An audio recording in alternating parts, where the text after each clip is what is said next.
Hello students, welcome to Genic education. तो ये हमारा जी सेवियर का मैथ्स का डे 16 थे और हम यहाँ पे डिफरेंशियल इक्वेशंस डिस्कस कर रहे हैं। तो सबसे पहले सबको हमारी तरफ से हमारे जेनिक एजुकेशन के फाउंडेशन डे की सबको शुभकामनाएं। तो ये सब स्टूडेंट कम्युनिटी का ही कमाल है कि हमने 2 साल सक्सेसफुली हमने बिता दिए और हमारा मीन्स यही एक एजेंडा, तो यही है, मोटो तो यही है कि किसी भी तरीके से स्टूडेंट कम्युनिटी को फायदा हो in the field of engineering. और आप हमें अप्रिशिएट करते हैं, इसलिए हम भी उस मुकाम पे पहुंच जाते हैं। तो चलिए, आज का लग रहा है तुम लोग आईपीएल में बिजी हो। चलो, तो आज हम डिफरेंशियल इक्वेशन डिस्कस करने वाले हैं। तो डिफरेंशियल इक्वेशन में हमने कल लास्ट के 2 लेक्चर्स हम डिफरेंशियल इक्वेशन पढ़ रहे हैं। पहले हमने पढ़ा ऑर्डर, फिर हमने पढ़ा डिग्री, फिर हमने पढ़ा लीनियर डिफरेंशियल इक्वेशन क्या होता है, फिर हमने पढ़ा नॉन लीनियर डिफरेंशियल इक्वेशन क्या होता है। और कल हमने देखा कि अगर डिफरेंशियल इक्वेशन हो first order and first degree का, वो लीनियर भी हो सकता है, नॉन लीनियर भी हो सकता है, तो उसको हम कैसे सॉल्व करते हैं using variable separable method. Okay, तो वो हमने कल सीखा। फिर मैंने एक ग्रुप में ऐप में असाइनमेंट दिया था। तो ऐप में जो असाइनमेंट था उसमें ऑलरेडी शायद आप लोगों ने सारे क्वेश्चंस बना लिए थे ऑलमोस्ट, क्योंकि कोई क्वेश्चन नहीं बना होगा तो आपने चालाकी की होगी। हर एक ऑप्शन को चेक किया होगा कि कौन से ऑप्शन गिवन इक्वेशन के लिए सेटिस्फाई हो रहा है, और 1-2 क्वेश्चन तो ऐसे ही सोल्व हो गए होंगे। बाकी 3-4 जो क्वेश्चन है वो सोल्व नहीं हुए होंगे, क्योंकि एक क्वेश्चन होगा इंटीग्रेटिंग फैक्टर वाला, दूसरा एक क्वेश्चन होगा y = vx सब्स्टिट्यूशन वाला। उसका कॉन्सेप्ट हम आज देखने वाले हैं। आज का लेक्चर देखने के बाद आप वो जो बाकी 3-4 बचे क्वेश्चन है वही सोल्व करोगे। आज असाइनमेंट में और कुछ नहीं मिलेगा, जो 4-5 क्वेश्चन है वही सोल्व करने हैं। और सबसे इंपॉर्टेंट बात, आज मैं आपको बोलूंगा 250 डेज प्लान का कौन सा लेक्चर नंबर आपको देखना है, एक ही, क्योंकि आज मैं असाइनमेंट नहीं दूंगा, 1 घंटे का ही सेशन लूंगा, और इसलिए आपको 250 डेज में एक लेक्चर बताऊंगा। लेक्चर नंबर 20 बाद में लिख दूंगा, वो 20 मिनट का है, वो देख लेना। क्यों देखोगे वो इसलिए देखोगे क्योंकि आज जो पढ़ा रहा हूं उसके बेस पे ही वहां पे मैंने कुछ एग्जांपल्स बताए हैं, वहां पे कुछ मेथड बताए हैं, तो वो आपके लिए बेनिफिशियल होगा, जिसे हमने लीनियर अलजेब्रा में प्रोसीड किया था। तो सबको सबसे पहले good evening. Okay, good evening. हाँ, सबको गुड इवनिंग, सबको गुड इवनिंग। बिल्कुल, अभी से मैथ्स की class as of now most probably यही चलेगा टाइम 7 से 8 बजे, क्योंकि फिर अभी मैथ्स ऑप्टिमस में भी मैथ्स स्टार्ट हो जाएगा 2-3 दिन में। तो वो क्लास मॉर्निंग में रहती है, अर्ली मॉर्निंग, तो इसलिए लेट नाइट सेशंस पॉसिबल नहीं होंगे। मैं सेवियर में देखो, मैं ऐसा नहीं करूंगा कि ऑप्टिमस चालू होगा तो जी सेवियर के स्टूडेंट्स को भूल जाऊं, ऐसा बिल्कुल नहीं होने वाला। ऑप्टिमस के साथ में जी सेवियर का भी क्लास लूंगा शाम को 7 बजे। ओके, बिल्कुल। तो चलो, क्योंकि आज एक जेनिक क्या फाउंडेशन डे है, तो आपके लिए मैं एक सरप्राइज दूंगा। सरप्राइज ये दूंगा कि मैं पहला जो यहां पे अभी इंट्रोडक्शन करूंगा लीनियर अलजेब्रा का एक क्वेश्चन दूंगा आपको, फिर मैं उसका आपसे आंसर पूछूंगा। उसके बाद हम डिफरेंशियल इक्वेशन की जो 2 मेथड बाकी हैं, होमोजेनियस डिफरेंशियल इक्वेशन को कैसे सोल्व करना है, linear differential equation of first order and first degree को कैसे सोल्व करना है, इंटीग्रेटिंग फैक्टर कैसे निकालना है, इंटीग्रेटिंग फैक्टर का यूज करके सॉल्यूशन कैसे फाइंड करना है डिफरेंशियल इक्वेशन का first order and first degree का, वो सब हम देखेंगे।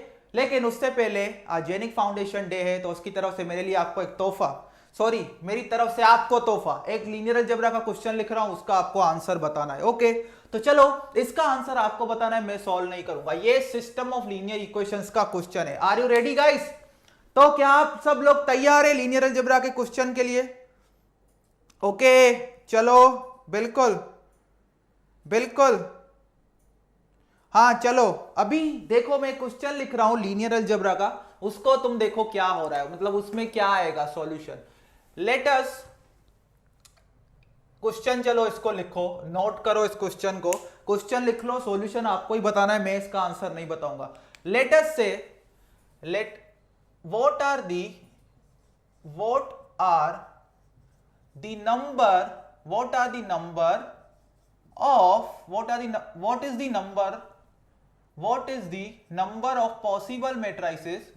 number of possible matrices, या ऐसे लिख दो। इस क्वेश्चन को और अच्छे से हम लिखेंगे, क्योंकि क्वेश्चन मुझे एग्जैक्टली याद नहीं है, इसलिए आप लिखते मेरे साथ नोट कीजिएगा। हाउ many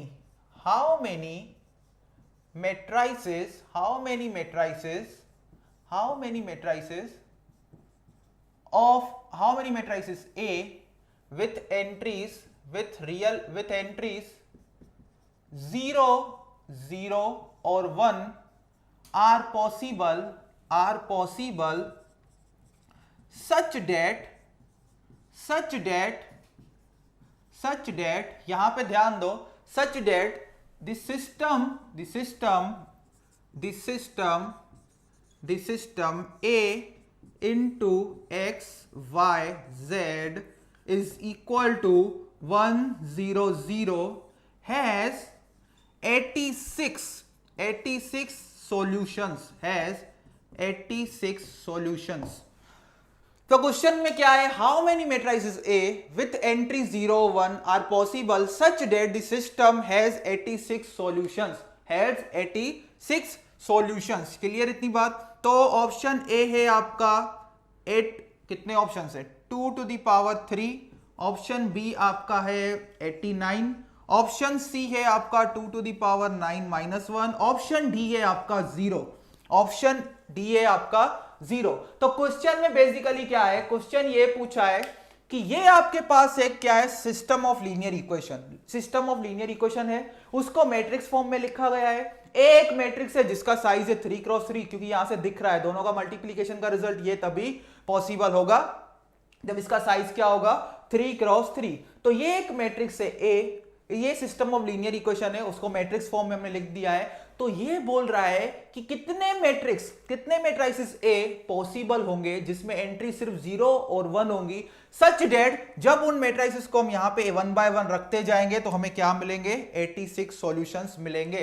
क्या मिलेंगे, 86 सॉल्यूशंस. इसका मतलब क्या है, एक मेरे पास मैट्रिक्स है ए जिसमें एंट्री सिर्फ क्या हो सकती है 0 और 1. एक ऐसा मैट्रिक्स बनाना है जिसमें एंट्रीज क्या हो सकती है 0 या 1. उसको अगर मैं यहां पे रखूंगा और 1 by 1 तो मुझे क्या मिलेंगे, उस सिस्टम के लिए 86 सॉल्यूशंस मिलेंगे. Exactly 86 solutions. ओके, तो मैं वेट कर रहा हूं आपके. बिल्कुल चलो इस क्वेश्चन का आंसर दो. ये क्वेश्चन बहुत मतलब ये फाउंडेशन दिवस की तरफ से आपको ये क्वेश्चन दिया जाता है गिफ्ट में, जेनिक की तरफ से, जो आपको सॉल्व करना है. किसी ने आंसर दिया है 89, ऐसा बिल्कुल. B C 2 to the power 3, सब दुक्के लगा रहे हो. ये दुक्के नहीं चलेंगे इधर, फटाफट आंसर चाहिए मुझे. Okay, B. यहां पे एक और आंसर आ गया है बी, तो मैं भी वेट कर रहा हूं आंसर का. कितने, एक ने आंसर दिया है बी, एक ने दिया है ए, एक ने दिया है सी. तो 3 आंसर यहां पे लोगों ने बोले हैं. चलो जल्दी से फटाफट इस क्वेश्चन को सॉल्व करो. सी, चलो सब ऑप्शन ऑलमोस्ट सारी चीजें मैंने देख ली जिंदगी में. ए देख लिया, बी देख लिया, सी देख लिया, सब देख लिया जहां में. चलो ठीक है, ए बी सी. और कोई ऑप्शन जो बचा होगा, सी होगा सर. एक ने लिखा है 0 होगा, एक ने लिखा है सी होगा 2 to the power 9 -1. और किसी को कुछ पता ही नहीं है 2 to the power 9 आया कैसे, 2 to the power 9 आया कैसे, वो किसी को कुछ भी नहीं पता. सी 0 0 0. ओके, सी इतनी बार मत लिखो सी, बस 0. अभी और मैं 1 मिनट और मैं वेट करता हूं क्योंकि बहुत सारे स्टूडेंट्स अभी आएंगे. हाँ, मैंने देख लिया एक बार कमेंट, बहुत सारे स्टूडेंट्स अभी आएंगे, इसलिए मैं वेट कर रहा हूं. इस क्वेश्चन का कोई आंसर दे दे फटाफट, ताकि हम डिफरेंशियल इक्वेशंस की तरफ बढ़े और आज हम कंक्लूड करें first order and first degree वाले डिफरेंशियल इक्वेशन को कैसे सॉल्व करते हैं हम. ओके, 0 बिल्कुल. क्या आंसर है, वाह. 0. अभी ध्यान से सुनो, जो तुक्के लगा रहे हैं ध्यान से सुनो. अभी पता नहीं 0 वाले भी सही सोच रहे हैं या तुक्के लगा रहे हैं. सबसे पहले ध्यान दो, ये क्या है, non homogeneous system of linear equation.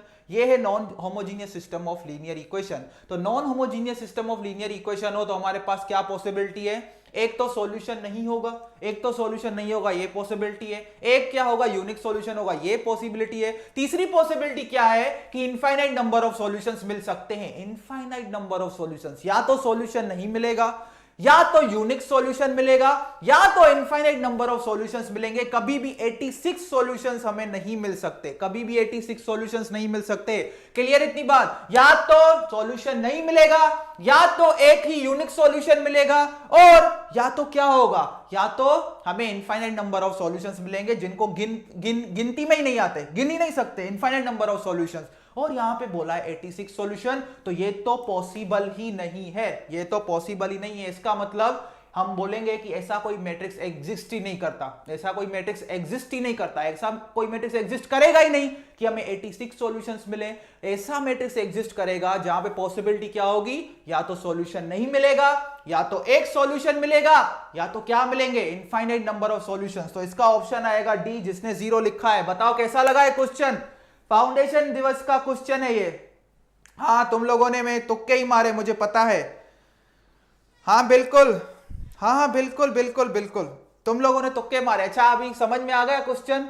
Question देखो सिंपली क्या बोला है, एक ऐसा मैट्रिक्स बताओ A such that is system of linear equations के कितने सॉल्यूशन हो, 86 सॉल्यूशंस हो। लेकिन हमको पता है अगर सिस्टम ऑफ लीनियर इक्वेशंस है अपने पास, non homogeneous system of linear equations है, तो 3 पॉसिबिलिटी होंगी, या तो सॉल्यूशन नहीं होगा, या तो यूनिक सॉल्यूशन होगा, या तो इनफाइनाइट नंबर ऑफ सॉल्यूशंस होंगे। 86 सॉल्यूशन वाला केस कभी नहीं आएगा, इसलिए ऐसा कोई मैट्रिक्स एग्जिस्ट करेगा ही नहीं। तो इसका आंसर होगा 0, इसका आंसर होगा 0। ओके हाँ बिल्कुल, चलो खुश हो जाओ। अभी फाउंडेशन दिन की तरफ ऐसे में लाऊंगा, कभी कभी बीच में मूड बनेगा तो सरप्राइजेस क्वेश्चंस गेट में आए तो फिर देख लेना, मतलब ऐसे बनाने क्वेश्चंस कॉन्सेप्चुअल। आपको देखो एक बात ध्यान दो, क्वेश्चन कितना भी टफ दिखे यहाँ पे, अगर आपके बेसिक्स स्ट्रॉन्ग है तो क्वेश्चन सॉल्व हो जाता है। इसलिए मैं आपको ज्यादा बेसिक्स पे ध्यान दिलवाता हूं कि वो स्ट्रॉन्ग रखो। किसी भी सब्जेक्ट में अगर आपके बेसिक्स स्ट्रॉन्ग होंगे तो गेट के क्वेश्चन इजीली बन जाएंगे, कोई दिक्कत की बात नहीं है। दाएं बाएं नहीं घूमना है, स्मार्टली हमें वर्क करना है। तो सारे स्टूडेंट्स यहाँ पे और आएंगे और आएंगे। हाँ बिल्कुल, चलो अभी हम अपना आज का स्टार्ट करते हैं डिफरेंशियल इक्वेशन। तो हमारा आज का जो टॉपिक रहेगा वो वही रहेगा, डिफरेंशियल इक्वेशन। तो डिफरेंशियल इक्वेशन में हमें first order and first degree का आज कंक्लूड करना है। तो कंक्लूड क्या क्या करना है वो देखेंगे। तो पहले इंटीग्रेटिंग फैक्टर वाला कॉन्सेप्ट देखेंगे, उसके बाद हम homogeneous system of linear equation पे जाएंगे जो first order and first degree का है। वो कोई बड़ी बात नहीं है, सिंपल उसमें सब्स्टिट्यूशन करना होता है। और इसमें भी जो हम क्या पढ़ने जा रहे हैं, हम पढ़ने जा रहे हैं linear differential equation of first order and first degree. तो देखो यहां पे क्या है मेरे पास, linear differential equation of first order and first degree, जिसका फॉर्म क्या होगा वो यहां पे ध्यान दो। इस फॉर्म में आपको दिखेगा लीनियर इक्वेशन वो वाला, dy by dx plus py is equal to Q. तो यहां पे ध्यान दो, ये क्या है, लीनियर डिफरेंशियल इक्वेशन है, बिल्कुल है। First order and first degree है, बिल्कुल है। तो यहां पे ध्यान देना, अगर आपके पास लीनियर डिफरेंशियल इक्वेशन हो और first order and first degree, जिसका फॉर्म कुछ इस तरह से आपको दिख रहा हो, जिसका क्या हो, जो डिफरेंशियल इक्वेशन है उसका स्ट्रक्चर कुछ इस तरीके का दिख रहा हो, तो उसको कैसे सोल्व करना है वो हम अभी सीखने वाले हैं। देखो गेट पॉइंट ऑफ व्यू दो चीजें इंपॉर्टेंट है, एक तो first order and first degree के डिफरेंशियल इक्वेशन को कैसे सॉल्व करना है, ऑर्डिनरी डिफरेंशियल इक्वेशन को, और फिर higher order linear differential equation with constant coefficient को कैसे सॉल्व करना है। ये दो टॉपिक इंपॉर्टेंट है, 99% क्वेश्चन चांस यहीं से ही आने का है। जैसे ही आज हमारा लेक्चर खत्म होगा तो आपका समझ लो 50% आपका डिफरेंशियल इक्वेशन खत्म। प्रीवियस ईयर क्वेश्चन भी देख लेना, आपके 50% सॉल्व हो जाएंगे। तो हमें क्या करना है, अगर हमारे पास लीनियर डिफरेंशियल इक्वेशन हो first order and first degree का, जो इस फॉर्म का होगा, तो उसको कैसे सॉल्व करना है उसका एग्जांपल हम देखेंगे। और यहां पे देखो क्या दिख रहा है, y बाय x। इसका मतलब यहां पे हमारा इंडिपेंडेंट वेरिएबल x है, और डिपेंडेंट वेरिएबल क्या है, y है। और यहां पे p और q क्या होगा, p और q या तो x के फंक्शंस होंगे या तो कांस्टेंट होगा। p क्या होगा, p या तो x का फंक्शन होगा, कोई फंक्शन होगा e to the power x या 1/x, या सिंपली एक कांस्टेंट नंबर होगा। सिमिलरली q भी क्या होगा, q भी x का फंक्शन होगा या तो क्या होगा, कांस्टेंट नंबर होगा। क्या होगा, कांस्टेंट नंबर। अभी यहां पे ध्यान दो, मैंने क्या लिखा है, एक में g ऑफ x लिखा है, एक में h ऑफ x लिखा है। क्यों, क्योंकि p और q जरूरी नहीं है सेम फंक्शन हो, तो उन चीजों को डिफरेंशिएट कर, सेम हो भी सकते हैं नहीं भी हो सकते हैं, इसलिए उन चीजों को डिफरेंशिएट करने के लिए एक को मैंने नाम दे दिया g ऑफ x एक को नाम दे दिया एच ऑफ एक्स। अगर दोनों कांस्टेंट है, ऐसा मत बोलना सर आपने क्योंकि दोनों कांस्टेंट ब्लू कलर से लिखे मतलब कांस्टेंट सेम है, ऐसा नहीं है। ये कांस्टेंट अगर होगा तो कुछ अलग नंबर हो सकता है, ये वाला अगर क्यू कांस्टेंट होगा तो ये भी कोई अलग नंबर हो सकता है, या तो दोनों नंबर सेम हो सकते हैं, बिल्कुल हो सकते हैं। तो अगर इस टाइप का इक्वेशन हो तो हमें कैसे प्रोसीड करना है? तो सबसे पहले इस टाइप का अगर इक्वेशन हो तो उसका सॉल्यूशन हम ऐसे बनाएंगे, ध्यान दो, सॉल्यूशन ऐसे बनाएंगे। सॉल्यूशन कैसे बनाएंगे? सॉल्यूशन आएगा y के फॉर्म में जो कि फंक्शन होगा x का, क्योंकि y is equal to f of x. तो हम क्या लिखेंगे? y into integrating factor is equal to integration of q into integrating factor plus c क्या है हमारा? आर्बिट्ररी कांस्टेंट, क्योंकि ये इनडेफिनेट इंटीग्रल है इसलिए आर्बिट्ररी कांस्टेंट आएगा। वैसे हम सॉल्व करने के बाद लिखते हैं कांस्टेंट, यहां पे हमने पहले ही लिख दिया, यहां तो बाद में लिखो तो भी चलेगा, कोई दिक्कत नहीं है। तो सिंपली मेरा हमारा टारगेट क्या रहेगा वो देखो, इस टाइप का अगर डिफरेंशियल इक्वेशन है तो उसका ओवरऑल सॉल्यूशन ऐसा निकलेगा। ओवरऑल सॉल्यूशन ऐसा निकलेगा कैसे? पहले यहां पे आएगा क्या? डिपेंडेंट वेरिएबल y जिसको हमें फाइंड करना है, इनटू उसके क्या आएगा? Integrating factor. अभी यहां पे ध्यान दो, नोटेशन में कंफ्यूज मत होना। जब यूं यहां पे मैं क्या लगा रहा हूं? पैरेंथेसिस या ब्रैकेट लगा रहा हूं, तो ये क्या बोल रहा है? ये x इनटू में नहीं है f के, ये क्या बता रहा है?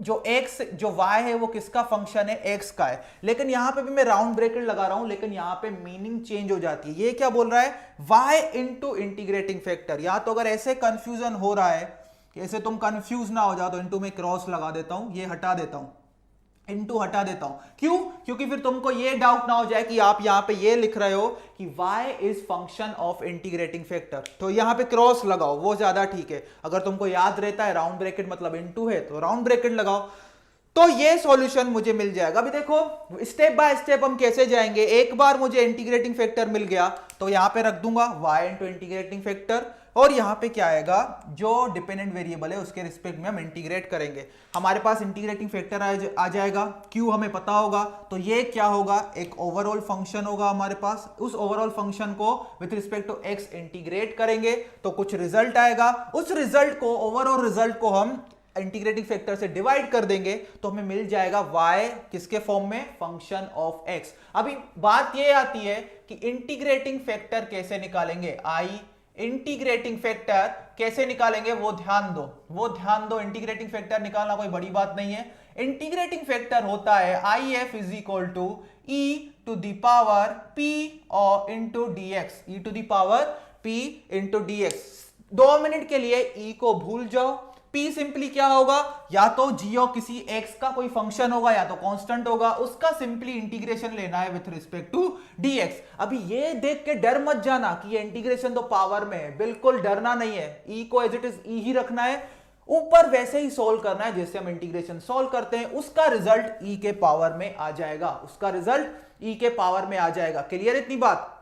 यहां तक किसी को कुछ डाउट नहीं होना चाहिए। अगर डाउट है तो कमेंट करो, और जब मैं पढ़ा रहा हूं तो आपका पूरा फोकस कहां पे होना चाहिए? बोर्ड पे ही होना चाहिए, नहीं तो छूट जाएंगे। तो सिंपली हमने क्या बोला? अगर हमारे पास इस टाइप का डिफरेंशियल इक्वेशन हो जहां पे p फंक्शन हो सकता है x का, q भी फंक्शन हो सकता है x का, या दोनों कांस्टेंट नंबर हो सकते हैं, तो उसका सॉल्यूशन क्या होगा? y into integrating factor is equal to q into integrating factor. ये q इंटू इंटीग्रेटिंग फैक्टर एक फंक्शन बनेगा x का, उसको किसके रिस्पेक्ट में हमें इंटीग्रेट करना है? x के रिस्पेक्ट में, जो कि इंडिपेंडेंट वेरिएबल था, प्लस हमारा आया आर्बिट्ररी कांस्टेंट। और अगर कुछ इनिशियल कंडीशन दी है या कुछ बाउंड्री कंडीशन दी है तो हमें c मिल जाएगा, उससे हमें c भी मिल जाएगा। फिर हमने देखा इंटीग्रेटिंग फैक्टर कैसे निकालना है। तो इन शॉर्ट जब एग्जांपल सॉल्व करेंगे तो पहले हमें इंटीग्रेटिंग फैक्टर चाहिए, इंटीग्रेटिंग फैक्टर को यहां सब्स्टिट्यूट कर देंगे तो हमें ओवरऑल सॉल्यूशन मिल जाएगा। क्लियर इतनी बात?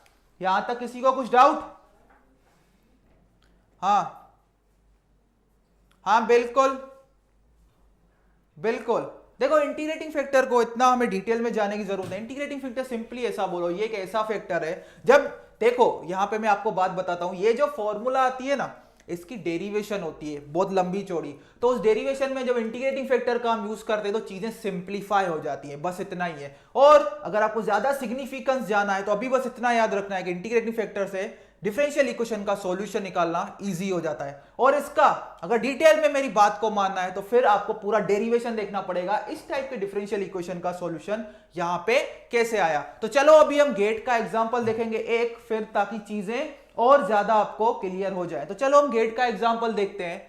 तो गेट का एग्जांपल जरा लिखिए मेरे साथ। एग्जांपल है the solution of differential equation. ये क्वेश्चन पूछा गया था, मैं साल लिख रहा हूं, ये क्वेश्चन पूछा गया था 2006 में। 2006 में पूछा गया था ये क्वेश्चन, और ये क्वेश्चन पूछा गया था मैकेनिकल इंजीनियरिंग में। The solution of differential equation dy by dx plus 2xy is equal to e to the power minus x square,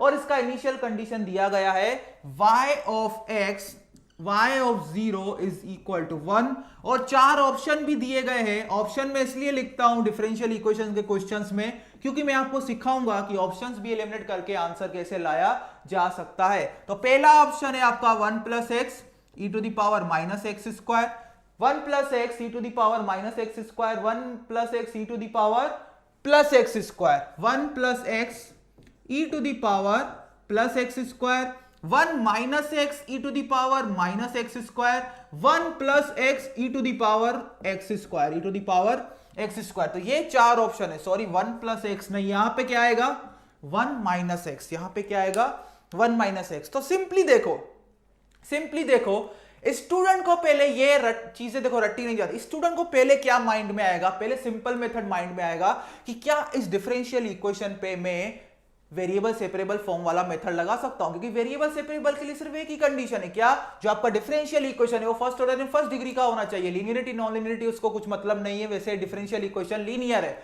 okay, तो एक स्टूडेंट सोचेगा क्या इस क्वेश्चन को वेरिएबल सेपरेबल मेथड फॉर्म से किया जा सकता है।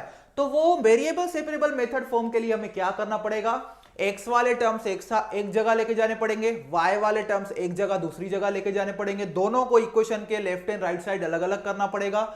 लेकिन मैंने किया, फिर मुझे क्या दिखा, यहां पे कोई भी तरीका नहीं है जिससे मैं x और y को अलग कर पाऊं, क्योंकि यहां पे देखो x और y को अलग करने का कोई भी तरीका नहीं है। हाँ, अगर ये वाला टर्म मेरा 0 होता, ऐसे एग्जांपल्स असाइनमेंट में थे, ये वाला टर्म अगर 0 होता तो x एंड y को हम अलग कर सकते थे, इसको वहां ले जाते, y को नीचे ले जाते, x dx को ऊपर ले जाते। लेकिन क्योंकि यहां पे ये वाला जो टर्म है ये एक पूछ बन गई है, इसने एक पूछ जोड़ दी है, क्या, इस वाले टर्म की वजह से हम वेरिएबल सेपरेबल फॉर्म नहीं लगा पाएंगे, मेथड नहीं लगा पाएंगे, क्योंकि इस टर्म की वजह से हम x एंड y वाले टर्म्स कभी भी अलग ही नहीं कर पाएंगे। आप देख सकते हो कोई तरीका नहीं है वेरिएबल सेपरेबल मेथड लगाने का। तो हमारे पास फिर हमें दूसरी चीज याद आई कि देखो जरा, क्या ये इक्वेशन इस फॉर्म का है, तो बिल्कुल मुझे दिख गया ये इक्वेशन इस फॉर्म का है। देखो dy by dx plus y के साथ क्या है, p है, p x का फंक्शन भी हो सकता है, कांस्टेंट भी हो सकता है। तो इसको इसके साथ कंपेयर करो तो p मेरा क्या होगा 2x इज इक्वल टू क्या है q कांस्टेंट भी हो सकता है, x का फंक्शन भी हो सकता है। तो ये मेरा क्या है q e to the power minus x square. तो मुझे एक क्लिक कर गया कि मैं ये वाला मेथड 100% लगा सकता हूं इस इक्वेशन को सॉल्व करने के लिए। क्लियर इतनी बात? यहां तक किसी को कुछ डाउट है? ओके, बिल्कुल। अरे भाई तुम लोगों ने तो पहले ही निकाल दिया आंसर मेरे निकालने से पहले। ठीक है, तुम लोग इंटेलिजेंट बन गए हो, लेकिन कुछ स्टूडेंट्स ऐसे हो सकते हैं जिनको सॉल्व करने नहीं आएगा, और मेरा ये पूरा कर्तव्य बनता है कि मैं आपको एटलीस्ट एक एग्जांपल तो करवाऊं कि चीजों को कैसे यूटिलाइज करना है। फिर आप तो देखो इतने सारे कल के लेक्चर के बाद बहुत सारे स्टूडेंट्स ने असाइनमेंट के ऑलमोस्ट 10 में से 6-7 क्वेश्चन तो बना ही लिए थे। वहां पे चालाकी भी दिखाई तुम लोगों ने, जिसका सॉल्व नहीं हो रहा था उसको ऑप्शन से चेक कर लिया। तो देखो एक तरीका ये होगा कि इनिशियल कंडीशन चेक करें। फिर मैंने क्या देखा, गेट एग्जामिनर ने क्या बोला, पेपर सेटर ने गेम खेला है। क्या गेम खेला है? इनिशियल कंडीशन चारों में सेटिस्फाई हो रही है, तो इनिशियल कंडीशन से कोई भी ऑप्शन एलिमिनेट नहीं हो रहा है। दूसरा क्या ऑप्शन हो सकता है? दूसरा 1 बाय, ये क्या है y, 1 बाय 1 इसको यहां पे रखेंगे, फिर इसको इवेल्युएट करेंगे, फिर देखेंगे क्या e to the power minus x square आ रहा है, वो किसी एक ऑप्शन के लिए ही आएगा, मतलब वो सही आंसर होगा। तो ये चालाकियां हम कर सकते हैं, बिल्कुल कर सकते हैं। लेकिन अभी हम सॉल्यूशन देखेंगे, हम बोल सकते हैं लीगल सॉल्यूशन। इलीगल सॉल्यूशन नहीं चाहिए अपने को। हम अभी वो जो ट्रिक खेल रहे थे वो इलीगल सॉल्यूशन था। चलो, तो कंपेयर किया तो मैंने p क्या आया, मेरा p आया 2x, Q मेरा क्या आया, Q आया मेरा e to the power minus x square. अभी मुझे क्या निकालना है, सबसे पहले इंटीग्रेटिंग फैक्टर। तो इंटीग्रेटिंग फैक्टर क्या होगा, e to the power 2x dx, e to the power 2x dx। अभी मुझे एक बात बताओ, डर मत जाना कि सर e के पावर में इंटीग्रेशन है कैसे सोल्व करेंगे, डरना नहीं है, e को भूल जाओ। कैसे हम इसका इंटीग्रेशन को सोल्व करते हैं, सिंपली e को एज इट इज रखेंगे, ऊपर इंटीग्रेशन का आंसर आएगा एक्स स्क्वायर, एक 2 आएगा बाहर, x का इंटीग्रेशन होगा एक्स स्क्वायर बाय 2, 2 2 कैंसिल हो जाएगा, वहां पे आ जाएगा एक्स स्क्वायर। अभी क्या लिखेंगे, y इंटू इंटीग्रेटिंग फैक्टर जो कि है e to the power x square. चलो यहां पे क्रॉस नहीं लगा रहा हूं, ब्रैकेट ही लगा रहा हूं, क्यों, क्योंकि यहां पे x ऑलरेडी लिखा हुआ है, तो ये भी ना कंफ्यूजन हो जाए। हमें ये बात ध्यान रखनी है, नोटेशन से ऐसे यूज कर रहे हैं ताकि कहीं भी कंफ्यूजन ना हो। तो हमारा फॉर्मूला क्या था, y into integrating factor is equal to q मेरा क्या है, e to the power minus x square into integrating factor e to the power x square dx, और प्लस हमारा आर्बिट्ररी कांस्टेंट। क्लियर। तो यहां पे देखो इसका आंसर क्या आएगा, दो सेम बेस में अगर क्या है, यहां पे बेस सेम है तो पावर क्या हो जाती है, ऐड हो जाती है। X square minus x square क्या होगा, 0, ई टू दी पावर 0 होगा 1, 1 इंटू डीएक्स आएगा dx प्लस सी, इसको सोल्व करोगे तो आएगा x प्लस सी, और यहां पे क्या आएगा y इंटू ई एक्स स्क्वायर। क्लियर इतनी बात, y इंटू ई एक्स स्क्वायर। अभी इनिशियल कंडीशन दी गई है, क्या दी गई है, जब आपका x 0 हो तो y क्या होगा, 1 होगा। ये इस इक्वेशन में सब्स्टिट्यूट करो, y 1 होगा कब, जब x 0 हो, तो 0 का स्क्वायर होगा 0 इज इक्वल टू x कितना है, x अपना है 0 प्लस c। तो यहां से आपने निकाला c क्या आया, 1 आ गया, c 1 आ गया। ये हमारा जनरल सॉल्यूशन था। अभी क्योंकि इनिशियल कंडीशन दी गई है तो हमारा पर्टिकुलर सॉल्यूशन बनेगा, तो पर्टिकुलर सॉल्यूशन होगा y into e to the power x square is equal to x plus 1, और मुझे सिर्फ y के फॉर्म में चाहिए सॉल्यूशन, तो क्या करूंगा, इसको नीचे लेके आऊंगा, तो क्या होगा x plus 1 into e to the power minus x square. ये मेरा सॉल्यूशन बन गया। तो जिन्होंने भी बोला था ऑप्शन ए बिल्कुल सही ऑप्शन है, बिल्कुल सही, वेरी गुड, बहुत जबरदस्त जा रहे हो, बिल्कुल। डिफरेंशियल इक्वेशन खेल गए तुम, लीनियर अलजेब्रा खेल गए, प्रोबेबिलिटी खेल गए, अभी डिफरेंशियल इक्वेशन में खेल रहे हो। अच्छा, इस क्वेश्चन में किसी को कुछ डाउट है तो कमेंट करो, बिल्कुल। इस क्वेश्चन में किसी को कुछ डाउट है तो कमेंट करो, ताकि मैं, नहीं तो आगे एक और एग्जांपल लेंगे ताकि आपको ये सारी चीजें कैसे करनी है वो सब चीजें क्लियर हो जाए। क्लियर इतनी बात। अगर ये क्वेश्चन में कुछ भी डाउट है तो कमेंट कीजिए कृपया करके, नहीं तो हम आगे बढ़ सकते हैं दूसरे क्वेश्चन पे, बढ़ सकते हैं। बिल्कुल बिल्कुल, वेरी गुड, आप बहुत फटाफट सॉल्व कर रहे हो, ऐसा ही मुझे कॉन्फिडेंस चाहिए सारे स्टूडेंट्स में। चलो अब ये गेट का ही क्वेश्चन सॉल्व करते हैं, ये लेटेस्ट क्वेश्चन 2015 में इसी ब्रांच में आया है। कंसीडर द डिफरेंशियल इक्वेशन, ये क्वेश्चन आज का एग्जांपल नंबर 2 डिफरेंशियल इक्वेशन का, वैसे तो तीसरा है क्योंकि पहला हमने किया था लीनियर अलजेब्रा का। कंसीडर द डिफरेंशियल इक्वेशन, इसमें थोड़ा हमें ध्यान देना है। dx बाय dt, देखो गेट में बड़े एग्जांपल्स नहीं आते, छोटे ही आते हैं। 0.2x is equal to 10, sorry ऐसे नहीं है, minus 10 is equal to 0.2x is equal to 0.2x with initial condition भी दिया गया है x 0 इज इक्वल टू 1। तो हमें पूछा गया है this response xt for t greater than 0, the response xt for t greater than 0। Simply हमें क्या फाइंड करना है, x ऑफ t, सिंपली क्या फाइंड करना है, x ऑफ t। हमने वहां क्या फाइंड किया था, y ऑफ x, तो वहां पे इंडिपेंडेंट वेरिएबल था x, डिपेंडेंट वेरिएबल था y, लेकिन ये डिफरेंशियल इक्वेशन में इंडिपेंडेंट वेरिएबल x से, सॉरी डिपेंडेंट वेरिएबल x से इंडिपेंडेंट वेरिएबल t है, इसका मतलब x क्या होगा, फंक्शन होगा t का। तो ये सिंपली इक्वेशन हमें सॉल्व करना है, और 4 ऑप्शन भी दिए। मुझे डिफरेंशियल इक्वेशन के क्वेश्चन के ऑप्शन देने में बहुत मजा आता है।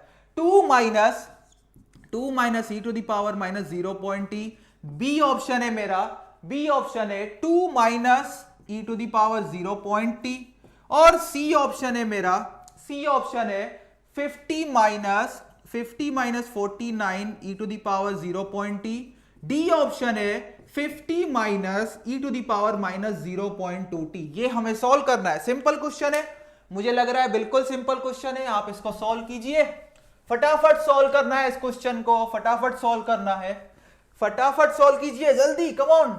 हाँ बिल्कुल, अभी ओके, तो मैं देख रहा हूं कमेंट्स, बिल्कुल, हाँ बिल्कुल, नो डाउट, बिल्कुल, no doubt no doubt no doubt. चलो नो डाउट। टी मिस कर दिए, कहां टी मिस कर दिए हम? टी कहां मिस कर दिए, जल्दी बताओ कहां टी मिस किए हम? देखो नहीं दो मुझे एक बार फिर से question. dx by d t is equal to 10 is equal to 10। अच्छा ये क्वेश्चन देखो ऐसा है, is equal to 10 minus 0.2x is equal to 10 minus with initial condition x of 0 is equal to 1 x of t for t greater than 0 which of the following. चलो ये सही है, question सही है। तो स्टूडेंट की पहली अप्रोच इनिशियल कंडीशन चेक करेगा। इनिशियल कंडीशन उसने चेक किया तो यहां पे क्या आया, यहां पे भी उसने 49 दे दिया है। मैं सारे में भी गेम खेलूंगा, -49। तो अगर आप इनिशियल कंडीशन चेक करोगे तो चारों ऑप्शन सेटिस्फाई हो रहे हैं, मतलब इनिशियल कंडीशन से कोई भी ऑप्शन हम क्रॉस चेक नहीं कर सकते। तो सिंपली वहां पे जाएंगे हम। क्या इस पे वेरिएबल सेपरेबल फॉर्म लगाया जा सकता है?